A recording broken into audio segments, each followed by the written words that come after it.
합니다. 연휴 잘 보내셨나요? 네, 진짜 길어서 오히려 복귀가 힘들죠. 저는 연휴가 길어서 덕분에 필리핀 단기 선교도 다녀오고 또 아이들하고도 시간 보내고 또 예배 준비도 이렇게 하면서 보냈는데 그래도 많이 재충전을 한 것 같아요. 재충전을 한 것 같고 또 필리핀 단기 선교지 가서 되게 충전을 많이 하고 온 것 같아서 되게 감사한 마음이었습니다. 오늘도 여러분 이 예배하는데 우리 마음가짐이 되게 중요할 것 같아요. 오후에 되게 지치는 시간이고 또 졸리는 시간이기도 하고 또 교사까지 하고 오셨으니까 그래서 그냥 빨리 예배 끝나고 가자 이게 아니라 여러분 마음이 조금 바뀌면 말씀도 다르게 들리고 또 여러분이 한 주간의 삶도 다르잖아요. 어차피 환경은 똑같은데 상황은 똑같은데 우리가 이번에 진짜 하나님 주신 말씀으로 새 힘을 얻자. 그리고 우리가 한 주를 정말 잘 준비를 해보자 말씀 안에서 이런 마음가짐으로 같이 예배 드리시면 좋을 것 같아요. 옆 사람 축복도 한번 해주시죠. 진짜 은혜 받읍시다. 이렇게 축복 한번 해주세요. 은혜 받는 시간 됩시다. 네, 아멘. 하나님께서 오늘 저와 여러분에게 주시는 말씀은 신명기 4장입니다. 4장 전체의 말씀을 좀 나누려고 하고 4장은 두 갈래로 되어 있는데 마지막 부분은 도피성왕에 관한 얘기는 다음 주에 하려고 하고요. 오늘 4장 1절에서 14절 제가 대신 봉독해 드립니다. 이스라엘아, 이제 내가 너희에게 가르치는 규례와 법도를 듣고 준행하라. 그리하면 너희가 살 것이요 너희 조상의 하나님 여호와께서 너희에게 주시는 땅에 들어가서 그것을 얻게 되리라. 내가 너희에게 명령하는 말을 너희는 가감하지 말고 내가 너희에게 내리는 너희 하나님 여호와의 명령을 지키라.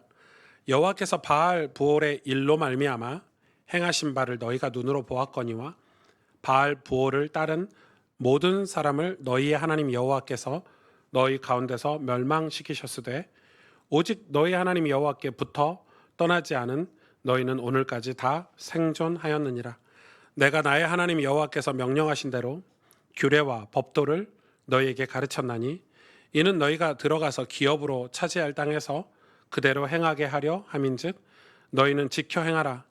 이것이 여러 민족 앞에서 너희의 지혜요 너희의 지식이라. 그들이 이 모든 규례를 듣고 이르기를 이 큰 나라 사람은 과연 지혜와 지식이 있는 백성이로다 하리라. 우리 하나님 여호와께서 우리가 그에게 기도할 때마다 우리에게 가까이 하심과 같이 그 신이 가까이함을 얻은 큰 나라가 어디 있느냐. 오늘 내가 너희에게 선포하는 이 율법과 같이 그 규례와 법도가 공의로운 큰 나라가 어디 있느냐. 오직 너는 스스로 삼가며 내 마음을 힘써 지키라. 그리하여 내가 눈으로 본 그 일을 잊어버리지 말라. 내가 생존하는 날 동안에 그 일들이 내 마음에서 떠나지 않도록 조심하라. 너는 그 일들을 내 아들들과 내 손자들에게 알게 하라.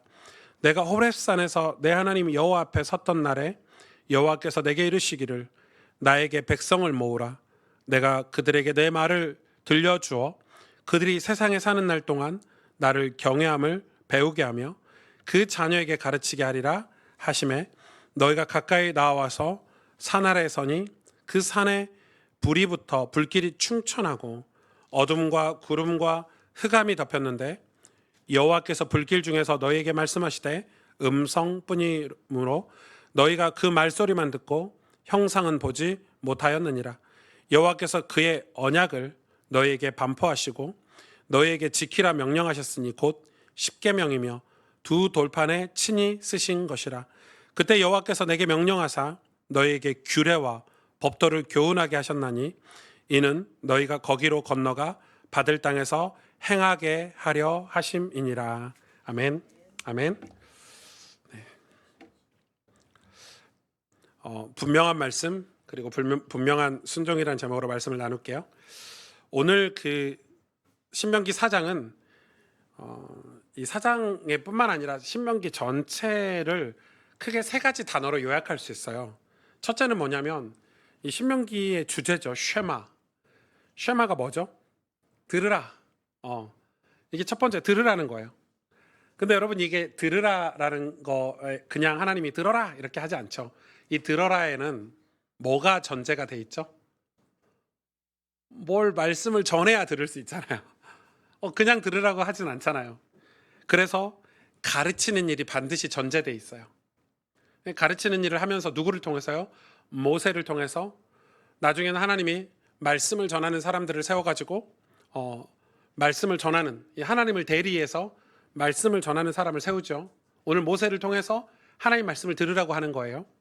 근데 이걸 들으라고 했는데 두 번째 단어, 두 번째 중요한 게 있죠. 뭘 들어야 되냐가 중요하죠. 여러분 아무거나 들어서는 안 되잖아요. 그래서 율법을 들으라는 거예요.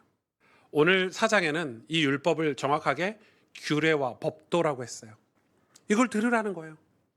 이 율법은 하나님 말씀이죠. 곧 복음입니다. 여러분 율법은 복음이에요. 이걸 들으라고 말씀하셨어요. 그럼 세 번째 단어는 뭐예요? 왜? 우리 하나님 말씀을 들으라고 하는데 도대체 왜 들어야 되냐? 살기 위해서. 너희가 살도록, 너희가 생존하도록, 너희가 살아나도록 이 말씀을 들으라는 거예요. 여러분 신명기뿐만 아니라 구약 신약 전체 어디를 읽어도 이 세 가지 주제가 벗어나지 않습니다. 하나님의 말씀을 가르치고 들어야 되는데 우리가 살기 위해서. 그런데 우리가 오늘 본문을 읽다 보면 좀 답답한 게 있죠. 그게 뭐냐면 이 율법이라는 단어예요. 그냥 율법이라는 단어도 답답한데 오늘은 규례와 법도래요. 규례 이러면 막 규칙, 막 법도 이러면은 뭔가 답답한 법, 이렇게 뭐 법 조항 이러니까 막 말할 때 헉 소리가 나죠. 이런 게 다 뭐죠?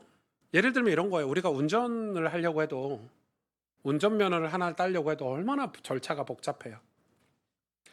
예를 들어 우리가 뭐 아이들 출생신고만 하나 하려고 해도 동사무소도 가야 되고, 사업하시는 분들은 사업 하나 따내려고 해도 뭐 집 같은 거 전세 계약 하나 하려고 해도 다 서류가 있고 이 규례가 있고 법도가 있잖아요. 이렇게 다 해야 되는 것들이에요. 우리는 그게 너무 싫어요. 너무 답답하고 그걸 들으면은 왠지 막 짜증이 나고 막 이래요. 저도 막 동사무소 막 왔다 갔다 하면은 진짜 좀 간편하게 좀 만들지 이런 생각이 들 때가 있어요. 그런데 이렇게 율법은 어딘지 모르게 깝깝하고 불편하고 거치적거리고 마치 그대로 살지 않으면 징계당하는 이미지가 우리에게 있는 거예요. 율법이 그대로 살지 않으면 징계당하는 이미지. 왜 그러죠? 율법에 대한 오해 때문이에요. 이 오해를 누가 만들었어요? 목회자들이 만들었어요. 여러분 우리나라에선 율법 이러면 다 복음과 반대되는 단어로 만들어놨어요. 율법이 복음인데 율법은 거추장스럽고 거치적거리고 불편하고 그거 필요 없어. 복음이면 돼. 성경을 왜 66권이나 만들어 놓으셨을까요? 그냥 한 장에다가 예수님 믿으면 구원받습니다 해서 우리한테 쪽복음으로 주지. 맞잖아요. 왜 이렇게 많이 적어놨어요? 아주 나쁜 사람들이에요. 저는 그분들의 사입이라고 생각해요. 그 율법을 굉장히 안 좋게 만들어놨어요. 걸리적거리게. 여러분 우리나라도 범죄자들을 율법을 안 좋게 만들죠. 국가법을. 그렇잖아요. 규례, 약속, 서로 간의 약속들을 함부로 여기는 사람들은 주로 다 범죄자들이에요. 신앙도 그렇죠. 여러분 율법의 궁극적인 목적지가 어디인가가 중요해요. 율법은 우리의 행복과 안정을 위해서 하나님께서 제정하신 법이에요. 우리가 행복하도록, 우리를 보호하시기 위해서. 저는 매일 운전을 해요. 운전을 안 하면 대중교통이라도 타요. 그냥 차라는 걸 타요. 여러분 서울 시내가 얼마나 복잡해요.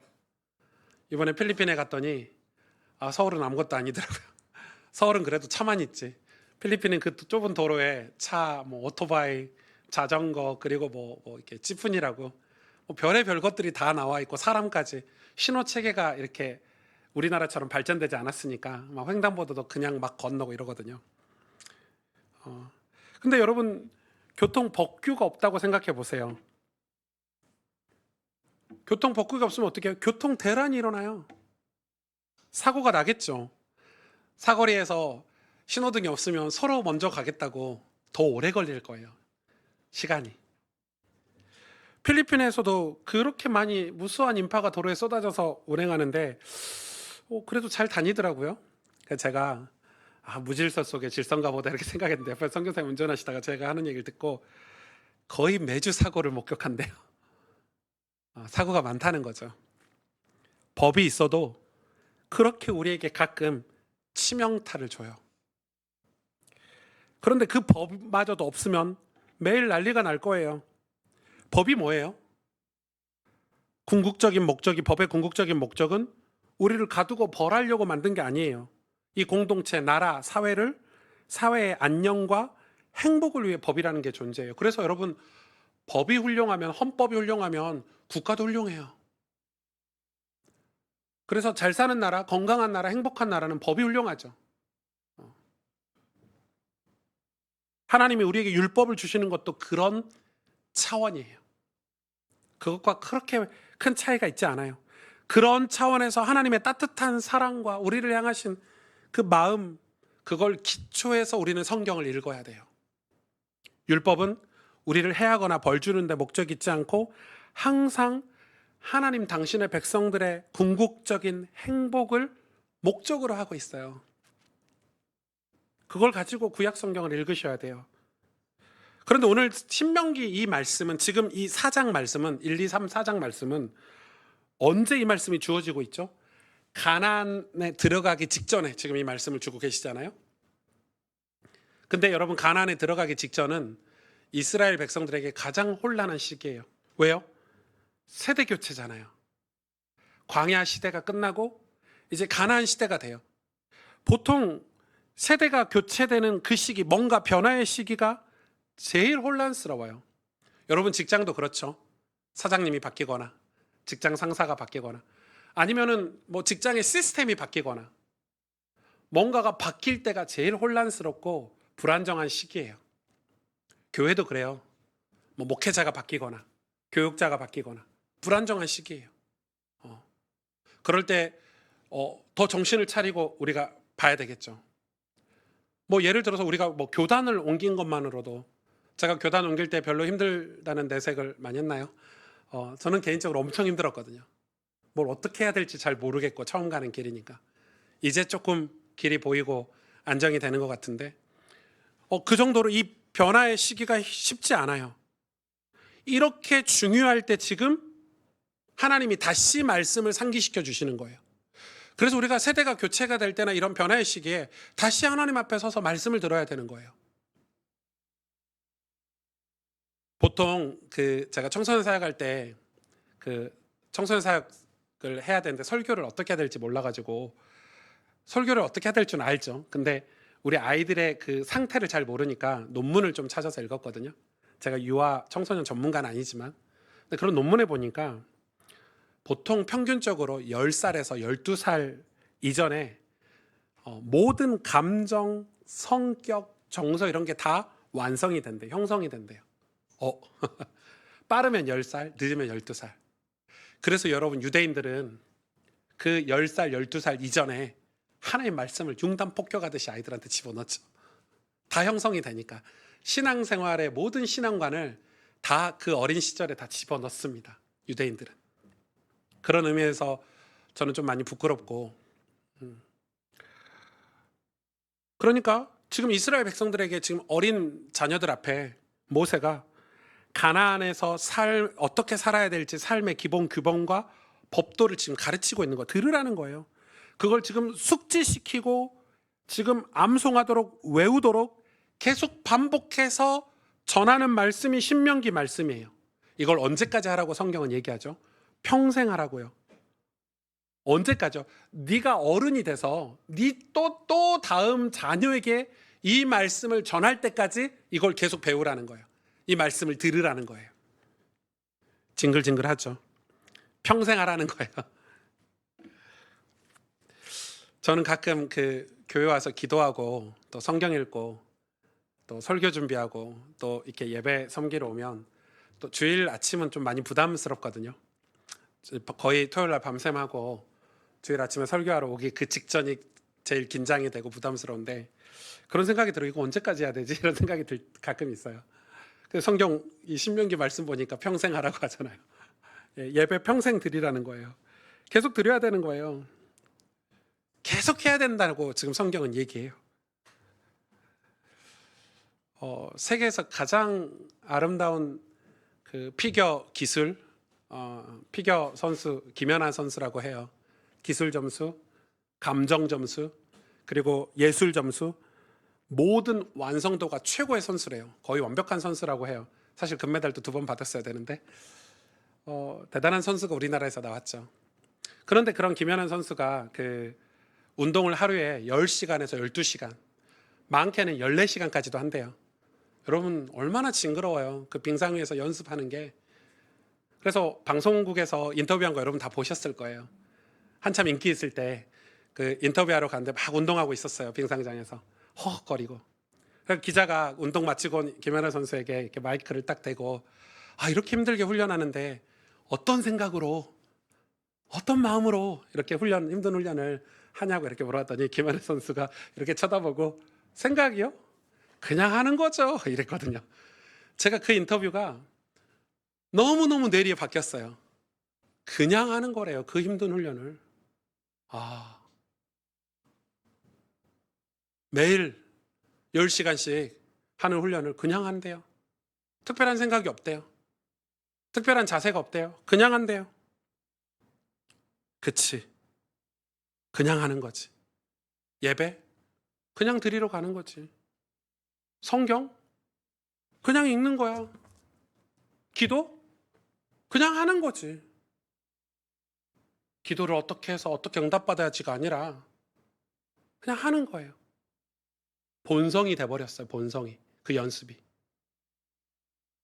지금 신명기 말씀이 꼭 그런 거예요. 하라는 거예요. 해야 돼. 어떻게 할 때까지? 그냥 할 때까지. 본성이 돼야 그냥 하잖아요. 우리 예배 드리러 갈 때 아침에 오늘 예배 드리러 갈까 말까 생각하면 한 C 정도 되죠. C. 그리고 왔으니까 B 정도 줄 수 있어요. 우리 예배 드리러 갈 때 그런 생각 하나요?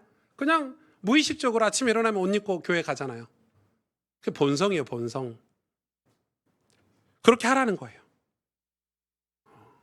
신명기 4장 2절을 볼까요? 내가 너희에게 명령하는 말을 너희는 가감하지 말고 내가 너희에게 내리는 너희 하나님 여호와의 명령을 지키라. 가감하지 말고 지키라는 거예요. 여러분 창세기 2장 3장에 사탄이 인간을 제일 먼저 건드렸던 부분이 심리적인 건가요? 아니었어요. 사탄이 아담과 하와를 제일 먼저 건드렸던 게 바로 하나님의 말씀을 변개한 거거든요. 그러니까 사탄이 아담과 하와를 유혹할 때 사탄이 하나님 말씀을 꺼내들었어요. 아담과 하와가 말씀을 꺼내든 게 아니에요. 사탄이 말씀을 꺼내서 그 말을 바꾼 게 아니라 슬쩍 변개했어. 변개. 살짝만 바꾼 거예요. 죽을까 하노라. 이렇게 살짝만. 여러분 이단도 다 다르지 않아요. 이단이라는 단어는 끝이 다르다는 뜻이잖아요. 처음과 중간은 다 똑같다 이 말이에요.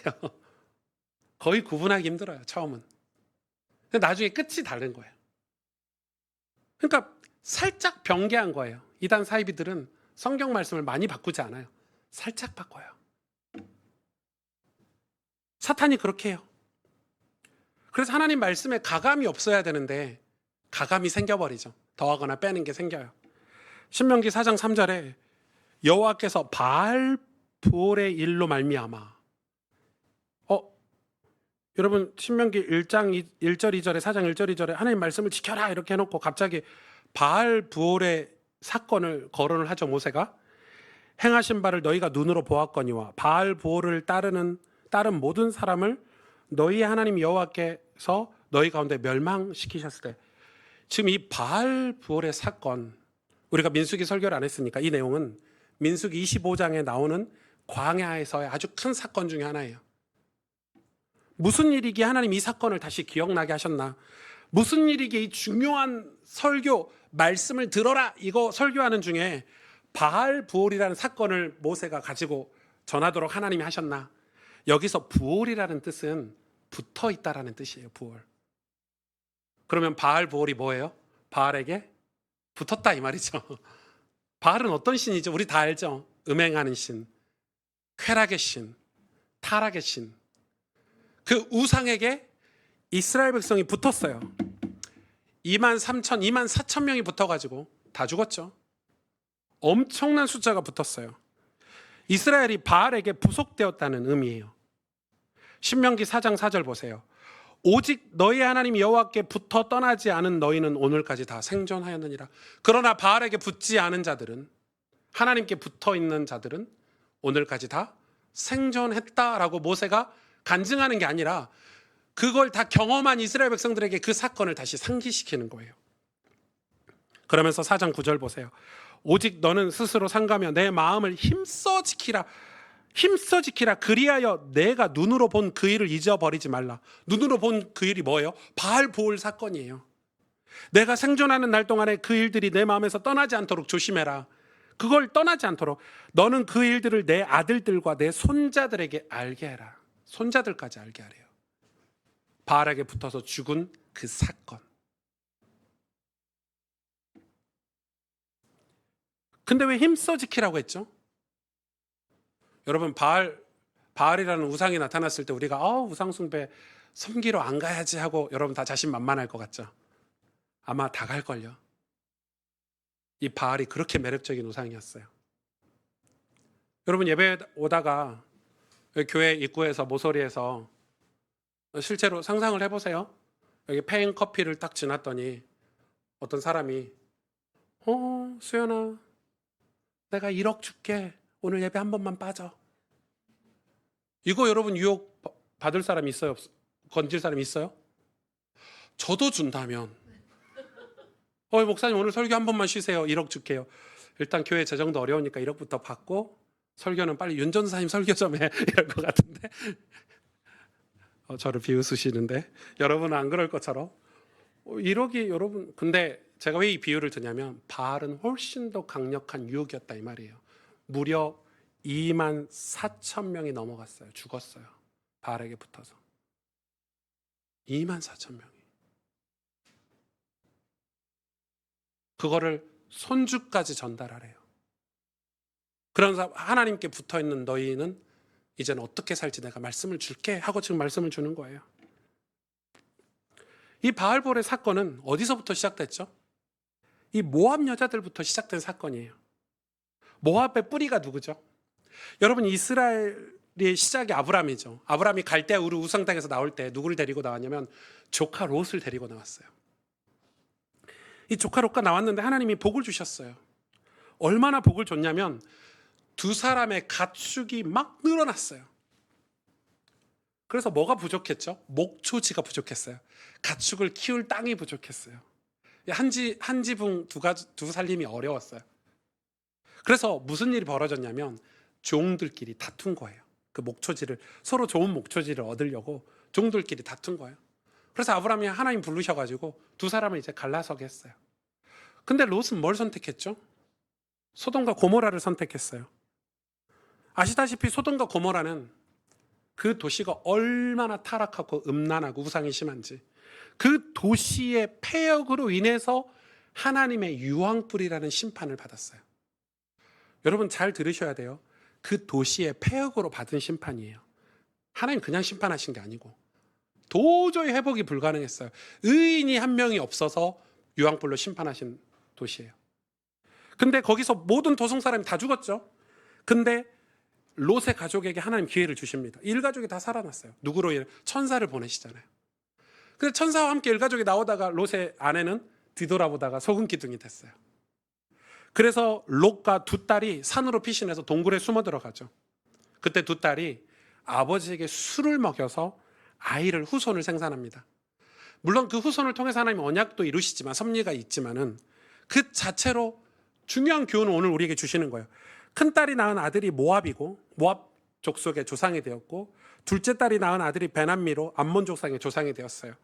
술에 취해서 저지른 이 사건과 이 열매들, 롯이 소돔과 고모라를 선택해서 갔던 그 선택의 열매들이 오늘날도 있는 거예요. 모압과 암몬에 대한 구약 성경의 기록은요, 끔찍합니다. 이스라엘 역사 속에서 가장 혹독하게 이스라엘의 목덜미를 물고 늘어졌던 민족이 바로 모압과 암몬인데, 물리적으로도 괴롭혔지만 영적으로도 이스라엘을 완전히 구석에 몰아세우는 역할을 모압과 암몬이 다 했어요. 끔찍하죠. 다 롯의 불신앙이 남겨놓은 결과물들이에요. 여러분, 그래서 역사가 무서운 거예요. 그래서 모세가 이걸 끄집어내서 이야기하는 거예요. 여러분, 역사의 속성이 무엇입니까? 우리가 학교 다닐 때 역사에 대해서 배우잖아요. 역사, 히스토리가 있는 이유가 뭐죠? 속성이 뭐죠?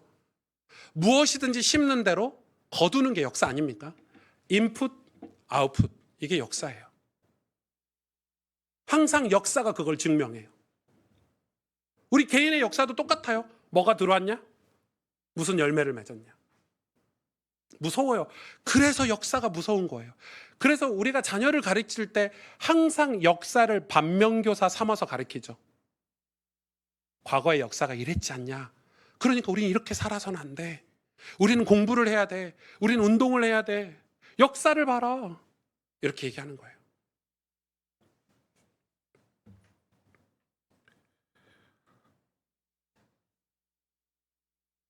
모압 후손들이 광야의 끝머리 시딤에 머물러 있는 이스라엘 백성들을 우상 숭배에 빠뜨려서 넘어뜨린 사건이 이 사건이에요. 음행이라는 유혹을 통해 결국은 하나님을 배반하는 사건이 터진 건데, 그 결과 2만 4천 명이 광야에서 엎드려지는 아주 무서운 일들이 일어났어요. 모세가 이야기를 다시 꺼내는 진위가 무엇입니까? 경계선이에요. 경계. 자녀들에게 경계심을 주기 위해서. 경계심이 뭐예요? 여러분, 경계심이 무엇입니까? 여러분, 누군가 이런 얘기를 재론하는 게 기분이 좋겠습니까? 과거 얘기를. 상처인데. 모세에게는 엄청난 상처잖아요. 자기 백성들이 하나님을 배반하고 2만 4천 명이나 모압 그 바알에게 붙어가지고 음행하면서 우상 숭배하면서 살았는데, 광야에서. 신명기는 그래서 다시 하나님의 명령을 기록한 책이잖아요. 신학자들은 그래서 신명기를 하나님의 잔소리라고 별명을 붙였어요. 잔소리. 이렇게 해서 뭘 하지 말라는 거죠? 실수를 반복하지 말라는 경계선으로 주신 거예요.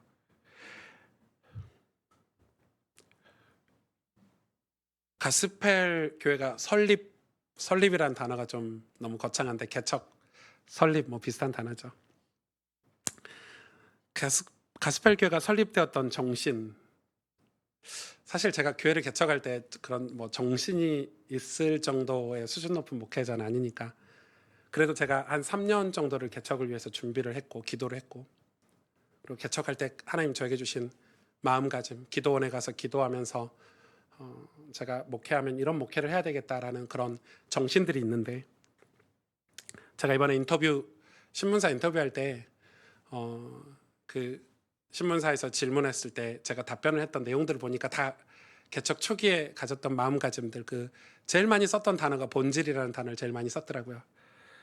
근데 제가 지난 10년을 개척하면서 했던 게 뭐냐면, 뭐 어떤 응답을 받자, 우리 교회가 어떻게 성장하자가 아니라, 저 스스로 하나님을 섬기는 일이 본성이 되도록, 제가 예배를 드리는 게 내 본성이 되도록, 내가 하나님 말씀의 사람이 되는 게 내 본성이 되도록, 내가 기도하는 게 내 성품, 본성이 되도록 싸운 것 같아요.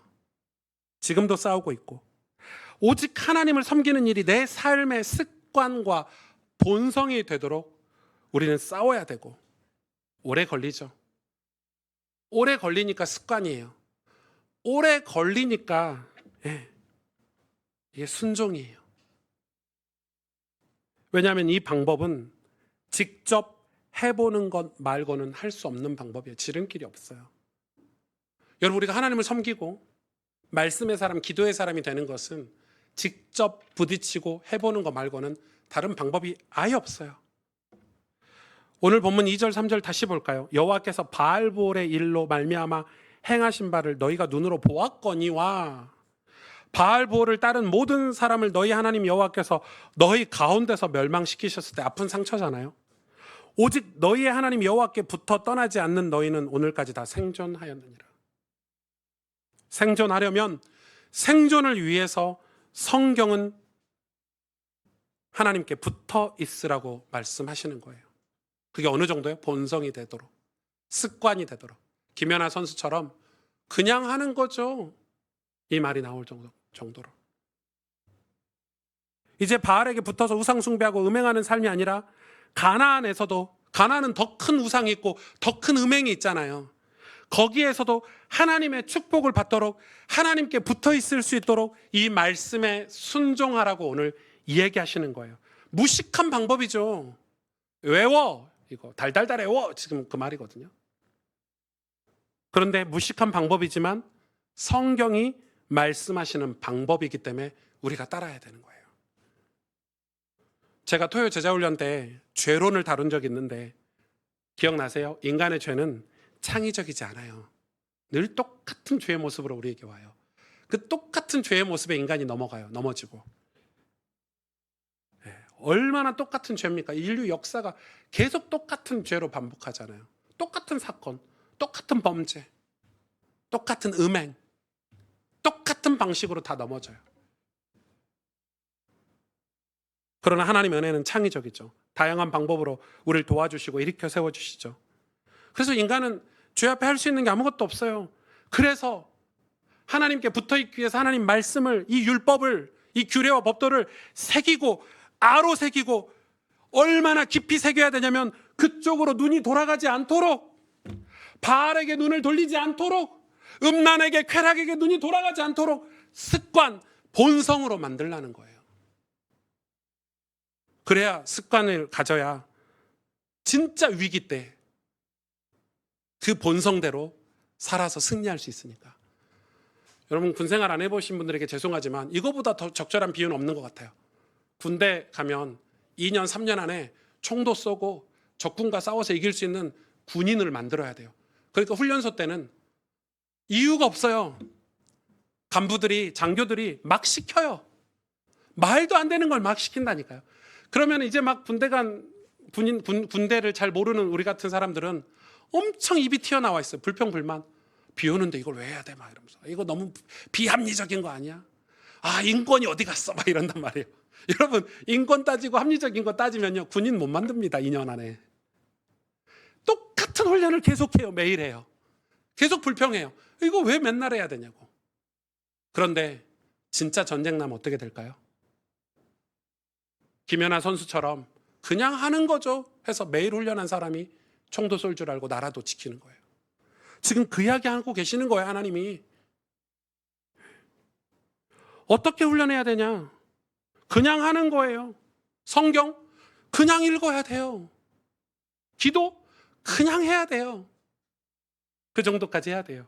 그래야 보물 같은 은혜를 받는 거예요. 보석 같은 하나님의 축복을 받는 거예요.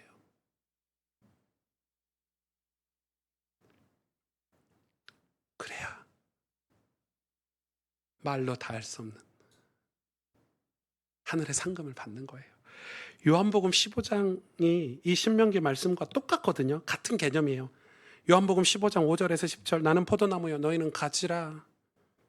그가 내 안에, 내가 그 안에 거하면 사람이 열매를 많이 맺나니 나를 떠나서는 너희가 아무것도 할 수 없음이라. 사람이 내 안에 거하지 아니하면 가지처럼 밖에 버려져 마르나니 사람들이 그것을 모아다가 불에 던져 사르느니라. 너희가 내 안에 거하고 내 말이 너희 안에 거하면 무엇이든지 원하는 대로 구하라. 그리하면 이루리라. 너희가 열매를 많이 맺으면 내 아버지께서 영광을 받으실 것이요 너희는 내 제자가 되리라. 5절에 나는 포도나무에, 여기서 나는 예수님이죠. 10절에 아버지는 하나님, 아버지가 농부이심으로 하나님은 농부세요. 이 포도 농사를 짓고 계신 농부. 그리고 예수님은 포도나무예요. 그럼 가지는 누구예요? 저와 여러분이죠. 저예요. 여러분이고. 신명기하고 같은 개념이에요. 이 예수님께 붙어 있으면 열매를 맺는데요. 하늘 아버지가 이 포도원의 농부세요. 그래서 열매를 맺게 하신대요. 참 포도나무가 예수님이니까. 열매는 삶을 얘기해요. 구원을 얘기해요. 그런데 한국교회 전체 분위기, 우리나라 지금 한국교회 분위기는 열매에 관심이 너무 많아요. 나무의 존재 의의는 열매 있어요. 맞아요. 열매가 중요해요. 어떤 열매를 맺느냐, 얼마나 맺느냐 중요해요. 그런데 열매라는 것은 머리에 띠 두르고 권기대에 한다고 맺어지는 게 아니잖아요. 따진다고 맺어지는 게 아니잖아요. 열매를 맺자 하고 지금 한국 교회 분위기가 그거예요. 열매를 맺어야 돼. 2025년도에 열매를 맺어야 돼. 2026년도에 결과가 나와야 돼. 뭐 이러면서 막 골기대 같이 하는데 그보다 더 중요한 게 뭔가요? 가지가 나무에 붙어 있는 게 우선적 가치 아닌가요? 그런데 이걸 무시하고 계속 열매에만 집중하면서 강조하면서 그러면요, 서서히 피로 현상이 나타나고 탈진하게 돼요. 공급 없이 붙어 있지도 않는데 계속 열매를 강조하면 교회에 들어와서 복음을 맺기 전에 종교 생활을 먼저 배우게 됩니다. 그래서 교회를 오해해요. 그래서 오랜 세월 동안 그게 자기 신앙인 줄 알고 착각하게 사는 거예요. 평생 포도나무 대신 주님께 붙어 있지 못하고 하나님 사랑, 주님과 뜨거운 사랑 해보지도 못하고. 사실 우리가 주님과 뜨겁고 깊은 사랑 매일 확인하고 그것만 확실하면 누가 전도하지 말라고 해도 말하지 않을 수 없게 되잖아요. 하나님 너무 사랑하면, 내가 누군가를 너무너무 사랑하면, 내가 누군가를 너무너무 사랑하고 그 안에 있으면 우리가 말하지 말라고 해도. 저희 어머니 아버지 보니까 핸드폰에 저희 손주들 사진 넣어가지고 좀 창피한데 전혀 모르는 사람이에요. 슈퍼 같은데 가게 가서 돈 계산하다 갑자기 제 손주인데 보실래요? 옆에 있으면 민망하고 어머니 왜 저러실까 봐 이러거든요. 너무 사랑해서 늘 품고 다니시고 늘 보고 늘 핸드폰 열어서 사진 보고. 지금까지 이 말씀이 오늘 신명기 4장에 붙어있는 자는 오늘까지 살아있다라는 말씀을 제가 정리해드린 거예요. 이것이 오늘 예배에 오신 저와 여러분에게 몇 가지 기초적인 점검을 줘요. 첫째는 아주 기초적인 점검이에요. 첫째는 나는 지금 규칙적으로 말씀을 읽고 묵상하고 있는가? 습관적으로, 규칙적으로 좀 힘든가요? 습관적으로 말씀을 읽고 묵상하고 있는가? 여러분 그거 확인해 보셔야 되죠. 사랑하는 이 하나님 아버지의 음성을 들어야 될 것 아닌가요, 우리가? 듣고 싶지 않으신가요? 말씀을 읽어야 돼요. 잠을 줄여서라도 읽어야 돼요. 그리고 두 번째 기초적인 점검은 내가 그분에게 붙어 있는가? 내가 그분 속에 깊이 들어가 있는가? 그게 뭐예요? 기도예요, 기도. 그게 기도예요. 신명기 4장 7절, 8절 보세요. 우리 하나님 여호와께서 우리가 그에게 기도할 때마다 우리에게 가까이 하심 같이. 뭐라고 했어요?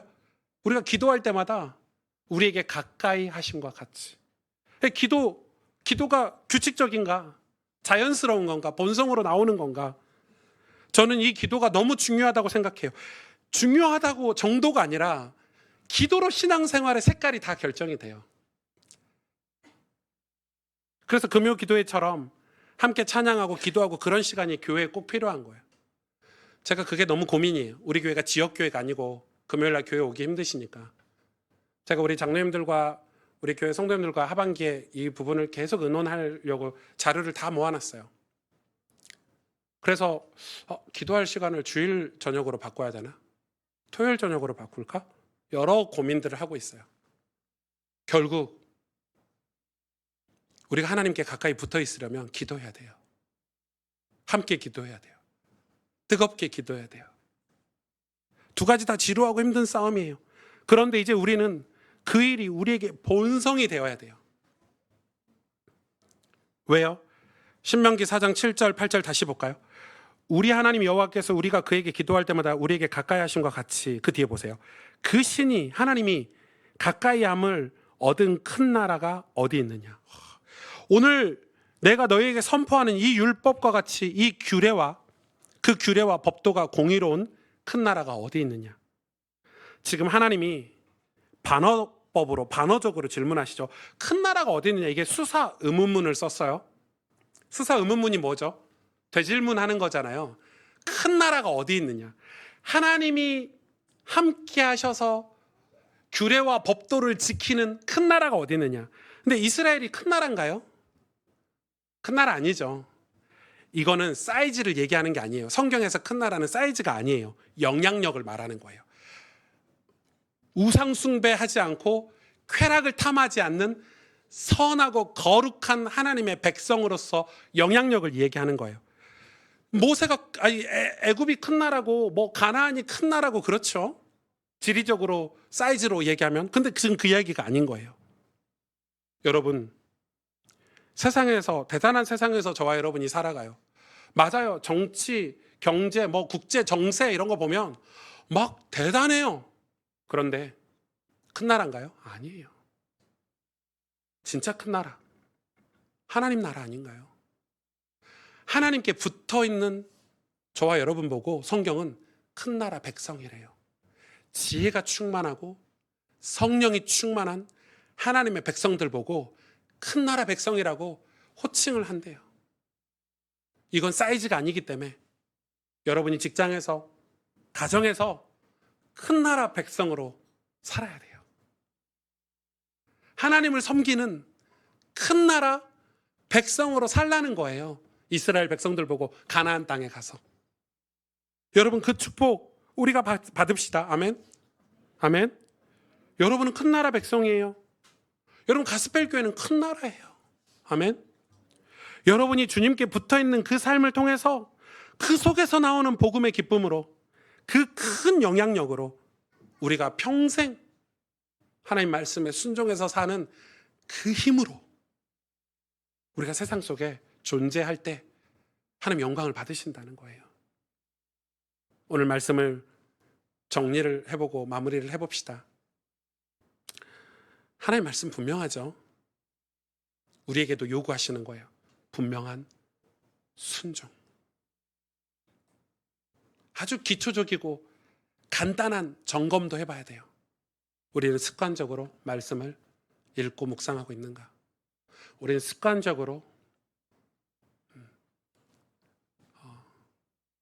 성품적으로 기도를 하고 있는가? 그럼 우리는 아직 세상 유혹을 이기지 못하는 아주 광야에 처음 들어왔던 연약한 이스라엘 백성의 모습일 확률이 높아요. 그런 저와 여러분이 이제 가나안에 가기 전에 이스라엘 백성들처럼, 다음 세대들처럼 하나님 말씀이 우리 삶에 완전히 들어와서 새겨넣고 아로 새겨넣어가지고 우리가 그런 우상과 쾌락을 쳐다도 보지 않을 정도로 진짜 큰 나라 백성으로 여러분 축복받으시기를, 저는 우리 가스펠교회 성도님들이 끝끝내 우리 교회에서 같이 신앙생활 하시면서 이 축복 다 받으셨으면 좋겠어요. 여러분 가정에서, 여러분 직장에서, 여러분 인생의 끝자락에서 당신은 큰 나라 백성이구나, 하나님 나라 백성이구나, 여러분 그런 축복을 우리 다 함께 받읍시다. 함께 기도하겠습니다.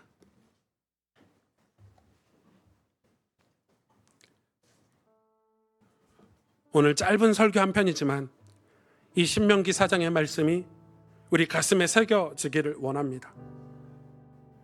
율법이, 하나님 나라의 규례와 법도가 우리 삶에 새겨져 있습니까? 그거 하라는 거예요. 어떻게든 새기라는 거예요. 어느 정도로 새겨야 되냐? 그냥 하는 거죠 할 정도로 새겨야 돼요. 우리는 그 정도로 우리 신앙이 아직 이 율법과 규례가 우리 삶에 새겨지지 않을 정도인 거죠. 그런데 이거 하잖아요. 우리가 포도나무에 붙어 있잖아요. 우리가 하나님께 붙어 있잖아요. 그럼 열매 맺어요. 반드시 맺습니다. 반드시 맺습니다. 반드시 큰 나라 백성이 됩니다. 반드시 승리하는 백성이 됩니다. 우리 자녀들을 위해서라도, 우리 다음 세대들을 위해서라도 우리 어른들은 주님께 붙어있는 훈련을 해야 돼요. 순종하는 훈련, 분명한 순종. 하나님, 우리가 하겠습니다. 하나님, 우리 교회가 비록 보잘것없고 연약한 이스라엘 백성과 같은 모습이지만 우리 과거가 오늘 이스라엘 백성이 가지고 있는 이 상처처럼 바알 부올 같지만 우리 다시 말씀 앞에 서서 이 말씀을 듣습니다. 주님, 우리의 삶이 이제는 이 규례와 법도 위에서 걸어갈 수 있도록, 하나님 말씀 위에서 걸어갈 수 있도록 우리 교회를 축복해 주시옵소서. 우리 하나님 앞에 오늘 주신 말씀을 붙잡고 결단하면서 믿음으로 우리 통성을 하나님 앞에 함께 기도하도록 하겠습니다. 아버지 하나님 감사합니다. 주님,